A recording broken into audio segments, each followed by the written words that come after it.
এক মুঠ করে খাই। লাল শাক হচ্ছে আর এখানে হচ্ছে গাছ আলু, মাটি আলু নিয়েছি, আর তার সাথে হচ্ছে মাটির নিচে যে আলু হয়। নবদ্বীপে দিদি নাম্বার 1-এর audition. Hello everyone, welcome back to our new daily blog. তো চলো তোমাদের সাথে আরও একটা নতুন ডেইলি ব্লগ নিয়ে চলে এসেছি।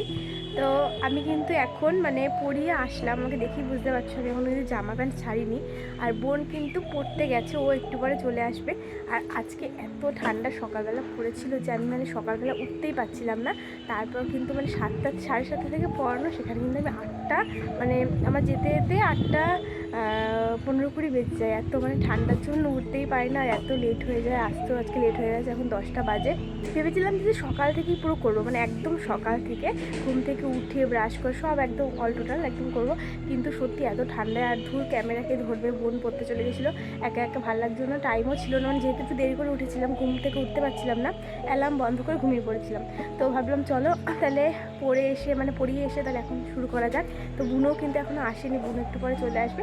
আর এখন কিন্তু আমি ছোলা নিয়ে এসেছি, ছোলাটা খাবো। সকালবেলা যেহেতু ছোলা সোয়াবিনের বীজ খাই, সেটা তো খাবো। চলো তোমাদের সাথে শেয়ার করি যে আমি কী কী খাই। তো এই দেখো, আমি কিন্তু ছোলা আর সোয়াবিনের বীজ নিয়ে নিয়েছি। এক মুঠ করে খাই, আমরা সবাই খাই।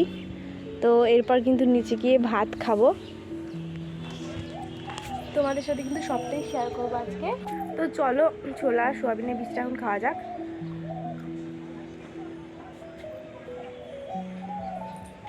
ছোলাটা তখন খেলাম, আর নিচে গিয়ে এখন ভাত খাবো। আর ও পেঁপে খাবো, পেঁপেটা আগে খেতে হবে, তারপর কিন্তু ভাত খাবো। তোমাদের সাথে কিন্তু সবই শেয়ার করবো, তোমরা কিন্তু পুরো ব্লগটা কন্টিনিউ দেখতে হবে। তুই এখন জল ভরছিস? হ্যাঁ, আমি এখন জল কাটা করছি, জল সব ভরাই আছে, একটা বোতল 2টো বোতল ফাঁকা আছে, আমি জলটা ভরে নিই। আর আজকে কী কী রান্না হবে তোমাদেরকে দেখাচ্ছি, দাঁড়াও। তো চলো আমাদের বাড়িতে কী কী রান্না হবে আজকে সেটা তোমাদের সাথে শেয়ার করি। এখনও অবধি কী কী হবে এখনও বাজারে গেছে, এখনও মাছ টাছের এখনও আনেনি, জানি না কী হবে, কিন্তু সবজির মধ্যে যা যা হবে সেগুলো তোমাদের সাথে শেয়ার করছি। এ দেখো, এখানে হচ্ছে লাল শাক, আমাদের কিন্তু শাক পাতা একটা সবজি থাকবেই, একটা করে প্রত্যেকদিন একটা দুটো তো থাকবেই। আজকে লাল শাক হচ্ছে, আর এখানে হচ্ছে গাছ আলু, মাটি আলু বলে না, ওই গাছ আলু হচ্ছে। এটা খেতে কিন্তু আমার হেভি লাগে, এটা চিংড়ি মাছ দিয়ে হবে। আর হচ্ছে মাছ আনবে মনে হয়, মাছ যদি আনবে তোমাদের সাথে শেয়ার করবো খাওয়াটা। দুপুরে কী খাবো সেটা কিন্তু শেয়ার করবো। এখন সকালে এগুলো হচ্ছে, এবার দুপুরে কী হবে আর কী আনবে সেটা তোমাদের সাথে সবই শেয়ার করবো। তোমাদের সাথে শেয়ার করলাম যে সকালে কী কী হচ্ছে, আর তার সাথে শেয়ার করছি এই যে দেখো বক ফুল, এগুলো হচ্ছে বক ফুল, আমাদেরকে একজন দিয়েছে। বক ফুল খেতে কিন্তু খুব ভালো লাগে, আমাদেরকে একজন দিয়েছে, এতগুলো বক ফুল দিয়েছে। তো চলো ভাবলাম এগুলো দিয়ে বড়া করবো, বড়া ভাজবো। বক ফুলের বড়া খেতে কিন্তু হেভি লাগে, দেখতে কি সুন্দর হয় এই ফুলগুলো, কি সুন্দর না দেখতে।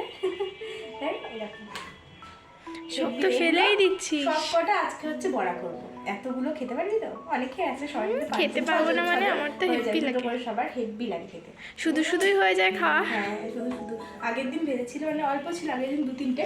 হ্যাঁ, তখন ভাজার সাথে সাথে ভাজছে আর খাচ্ছে, এদিকে সব শেষ হয়ে যাচ্ছে। আর আজকে কিন্তু এতগুলো এগুলো সব করবো, দিয়ে ডাল দিয়ে তারপর খাবো। চলো। তো দেখো, আমি কিন্তু স্নান করে ফাইনালি চলে এসেছি, আর এখন হচ্ছে বাজে 2:30-এর মতো। আজকে স্নান করতে অনেক লেট হয়ে গেছে, একটু কাজ করছিলাম তার জন্য কিন্তু স্নান করতে লেট হয়ে গেছে। আর এত ঠান্ডা পড়েছে, বেলা হয়ে গেলে আর বেশি ঠান্ডা লাগে। তো মাথা আমি ভিজাইনি, এমনি স্নান করেছি। তো একটু পরে খাবো, একটু পরে না, এখনই খাবো, কারণ অনেকটা দেরি হয়ে গেছে, এখন লেট করা যাবে না, একটু খাবো। আমি ভেবেছিলাম আজকে একটু ঘুমাবো, কিন্তু মনে হয় হবে না, যদি পারি টাইম তো ঘুমাবো। তো এখন খাবো। তো দেখো, আমি কিন্তু ফাইনালি খাবার নিয়ে চলে এসেছি। আর এখানে কিন্তু আমি আজকে অনেকটা স্নান করেছি দেরি করে, তাই লেট হয়ে গেছে খেতে। যাই হোক, এখানে আমি ভাত নিয়েছি, আর তার সাথে হচ্ছে মাটির নিচে যে আলু হয়, গাছ আলু, সেটার ঝোল করেছে মা। আর হচ্ছে ওদিকে শাক টাক ছিল, ওগুলো আমি কিচ্ছু খাইনি। আর এখানে কিন্তু মাছ সবাই খেয়ে নিয়েছে, এখন আমাদের 3 জনের পড়ে আছে। তো চলো, অনেকটা লেট হয়ে গেছে। সন্ধে হয়ে গেছে, তাই কিন্তু মা এদিকে ঠাকুরকে পুজো দিচ্ছে। আমাদের বাড়িতে যেহেতু কালী ঠাকুর আছে, তাই কিন্তু দেখো মা সুন্দর করে এখানে সন্ধে দিচ্ছে। আর একটু পরে সন্ধে বসলে তারপরে পুজো দেবে। আর মা বলে সন্ধেবেলা নাকি কোথাও যেতে নেই, তাই কিন্তু আমরা একটুখানি ঘরে বসেছিলাম। আর দেখছি যখন পুজো হচ্ছে, তাই ওখানেই বসেছিলাম। আর একটু পরে বেরোবো, কারণ একটা জায়গায় যাওয়ার আছে, পোড়ামাতলায় একটু যাব। ওখানে দিদি একটা কি কিনবে বললো, তো ওখানেও ওই জিনিসটা পাইনি। তারপরে দেখো, আজকে সকালবেলা প্রচার করছিল যে মেগা অডিশন আছে। আসলে আমাদের নবদ্বীপে এবার নাকি অডিশন হবে। কিসের অডিশন বলো তো? এই যে দিদি নাম্বার 1 আর জি বাংলা রান্নাঘর। তো ওখানে একটুখানি গেছিলাম, কারণ নবদ্বীপে যেহেতু হচ্ছে। আজকে কিন্তু হবে না, আজকে রাত্রেবেলা দেখলাম সব পোস্টার টানিয়ে দিয়েছে। আর জায়গাটা আমরা জানি না বলে, প্রতাপনগরের কিন্তু কোন জায়গাটা সেই জন্য কিন্তু গেছিলাম। তো তারপরে আসার পথে এই একটুখানি টমেটোর একটা চপ খেলাম। তো আজকে এইটুকুই। তো কালকে তো আর ভিডিওটা এন্ড করা হয়নি, তো আজকে সকালবেলা উঠে এখন এর জন্য এন্ড করছি। তো সবাইকে টাটা, সবাই সুস্থ থাকে। আর এখন আমরা একটা যাচ্ছি, আর ব্লগটা আর একটা ব্লগ এখন শুরু করছি, আর এই ব্লগটা এখন এন্ড করছি। টাটা।